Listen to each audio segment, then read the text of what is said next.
అందరికీ నమస్కారం. ఏందిరా భయ్ మీ గొడవ?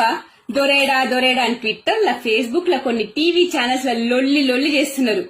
దొర ప్రశాంతంగా ఫామ్ హౌస్ లో చల్లగా కూర్చొని సెక్రటేరియట్ ని మంచి కూలుస్తున్నారా లేదా అని వీడియో కాల్ లో చూసుకుంటా ఖుషి చేస్తున్నాడు. ఖుషి ఏనియరా? కళ్ళ మంటలు పోసుకుంటున్నారు. ఏంది కరోనాతో ప్రజలు చచ్చిపోతున్నారు, సగం కాలిన శవాల్ని కూడా కుక్కలు కాకులు పీక్కు తింటున్నాయి. కరోనా పాజిటివ్ ఉన్న పేషెంట్ హాస్పిటల్లో బెడ్ దొరక్క హుస్సేన్ సాగర్ లో దూకి ఆత్మహత్య చేసుకున్నాడు. ఇంత జరుగుతున్నా దొర ప్రెస్ మీట్ పెడతలేడు అంటున్నారా? ఎందుకు పెట్టాలరా బై? ఇంతకుముందు ఎప్పుడన్నా పెట్టిండా? ఇంటర్ విద్యార్థులు చనిపోయినప్పుడు పెట్టిండా? కొండగట్టు ప్రమాదంలో చనిపోయినప్పుడు పెట్టిండా? అసలు ప్రజలు కష్టాల్లో ఉన్నప్పుడు ఎప్పుడన్నా పెట్టిండా? బరాబర్ పెట్టడు. ఏదో ఎలక్షన్స్ ముందొచ్చి ఏదో పథకం పేరు చెప్పి అకౌంట్లల్లో చిల్లర డబ్బులు పడితే చాలు కదా మనకి. దొర గుప్పిట్లో ఉన్న టీవీ ఛానల్స్ లో భజన చూసుకుంటా, కళ్ళు సారా తాకుంటా, మా దొరనే గ్రేట్ అని ఓట్లు గుద్దుతాం. అవునా కదా? ఇప్పుడు ఎందుకు నోరు లేస్తున్నాయి చెప్పండి జరా. ఇంకేమంటున్నారు? దేశంలో కరోనా పాజిటివ్ రేట్ల మన తెలంగాణనే ఫస్ట్ ఉంది, దొర ఏం చేస్తున్నాడు అని అడుగుతున్నారు. కేసులు ఉంటాయిరా బై, అన్నిట్లో మనమే ఫస్ట్ ఉండాలి. మందోమకంలో ఫస్ట్ లేమా? గవర్నమెంట్ స్కూల్స్ కూలగొట్టడంలో మనం ఫస్ట్ లేమా? మళ్ళీ నిన్నటి ఇంకొక లొల్లి మొదలు పెట్టిండ్రు. ఇప్పుడు ఎందుకు సెక్రటేరియట్ ని కూల్చి 500 కోట్లు పెట్టి మళ్ళా సెక్రటేరియట్ ని కడుతున్నాడు అని గిసమంటి టైంలో ఎందుకు కూలుస్తున్నారు అని అంటున్నారు. అరే దొరి ఇష్టం రా బై. మీరు ఆఫ్టర్ ఆల్ ప్రజలు మోడీ గారి లాగా నేను మీ ప్రధాన సేవకుడిని అని ప్రజలకి సేవ చేసుకుంటే దొర కూర్చుంటారు అనుకుంటున్నారా? ప్రజలే కాళ్ళు మొక్కుతని బాంచనని మనమే సేవ చేయాలి. మీరా దొరని ప్రశ్నించేది? ఇంకేమంటున్నారు? పీపీఈ కిట్లు లేవు, బెడ్లు లేవు, 500 కోట్లతో డాక్టర్లకు కావాల్సిన కొనిస్తే ఏంది? కనీసం 20,000 బెడ్లు పట్టే సెక్రటేరియట్ ని కొన్ని రోజులు హాస్పిటల్ లాగా వాడచ్చు కదా అంటున్నారు. ఇవన్నీ వేసి దొరికి ఏమొస్తుంది రబై? మిషన్ భగీరథ, మిషన్ కాకతీయ, హరితహారంలా కమిషన్లు వస్తాయా? కమిషన్ వస్తుందా దేంట్లోనే చెప్పు, అప్పుడు మాట్లాడతాడు.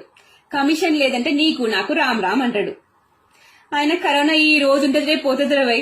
దొర కట్టిన కట్టడం చరిత్రలో నిలిచిపోతుంది. ఇంకేమంటున్నారు? ప్రభుత్వ ఉద్యోగులకి జీతాలు కట్ చేసిండు, పెన్షన్లు కట్ చేసిండు. ఏమన్నా అంటే డబ్బులు లేవంటున్నాడు. ఇప్పుడు కట్టడికి డబ్బులు ఏం వచ్చినాయి అంటున్నారు. అరే తెలంగాణ ధనిక రాష్ట్రం రబై. మొన్ననే 1,00,000 కోట్ల అప్పు తీసుకొని ప్లాన్ చేస్తున్నాడు. అప్పట్లో 30 కోట్లు పెట్టి ప్రగతి భవన్ కట్టుకోలేదా? ఇప్పుడు మళ్ళా గదే వాస్తు బాలేదని సెక్రటరీ కడుతున్నాడు. దొర ఏమనుకుంటే అది జరిగిపోవాలంతే. మీరెవర్రా ప్రశ్నించనీకి? ఇంకోటి ఏంటిది? 23 లక్షల మంది ఊర్లలోకి వెళ్ళిండ్రు.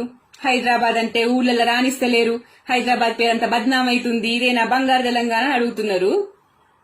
దొర అంటే మోదీ గారి లాగా మొన్న యుద్ధ సమయంలో లడాక్ కి వెళ్లి మన జవాన్లకి ధైర్యం నింపచ్చిండు కదా. మన దొర కూడా హైదరాబాద్ లో ఉండి గాంధీ హాస్పిటల్ కి పోయి ప్రజలు ఎట్లున్నారు, సౌకర్యాలు ఎట్లున్నాయి, మీకు ఏం కాకుండా నేను చూసుకుంటాను, ప్రెస్ మీట్లు పెడతారని ఊహించుకుంటున్నారా ఏంది? ఆయన ఎప్పుడైనా పట్టించుకున్నాడు ప్రజల్ని. ఇప్పుడు మీరు ఆశపడనికే. మా దొర నియంత నాయకుడు కాదు.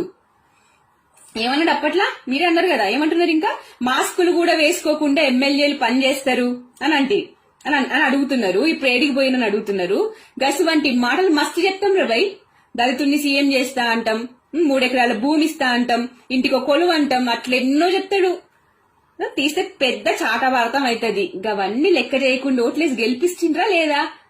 గట్లాంటి మాటలు పట్టించుకుని అడుగుతారా ఇప్పుడు మళ్ళొచ్చి? అయినా మీరందరు ఇప్పుడు ఇట్లానే అంటారు. రేపు కరోనా అంతా అయిపోయినాక దొరొచ్చి ప్రెస్ మీట్ పెట్టి జర్నలిస్టులను తిట్టి మజాక్ చేసి మాయమాటలు చెప్పంగానే సంకల్ గుద్దుకుంటారు. మొత్తానికి నేను చెప్పొచ్చేది ఏంటంటే ఊకే లొల్ల ఆపండి. కరోనా కేసులు పెరుగుతున్నాయి, దోరేడి అని. ఇప్పటికైనా మాస్కులు, శానిటైజర్లు వాడండి. సోషల్ డిస్టెన్స్ మెయింటైన్ చేయండి. గాలి తిరుగుళ్ళు తిరగడం మానేయండి. అవసరం ఉంటే వెళ్ళండి, కానీ జాగ్రత్తలు తీసుకోండి. కాషాయం తాగండి. కరోనా వచ్చినాక చచ్చే టైంలో సెల్ఫీ వీడియో పెడతా అంటే మా దొరలు వచ్చి ఫోన్లు కూడా లాక్కుంటారు. మరి మీ ఇష్టమిగా. లేదు దొర మారతాడు, నమ్మకం ఉంది అని గాలిలో దీపం పెట్టి ఎదురు చూస్తా అంటారా? ప్రజలు మారనంత వరకు ఇలాంటి దొరలు పుడుతూనే ఉంటారు. మనల్ని బానిసల్లా చూస్తూనే ఉంటారు. ఇక మీ ఇష్టం.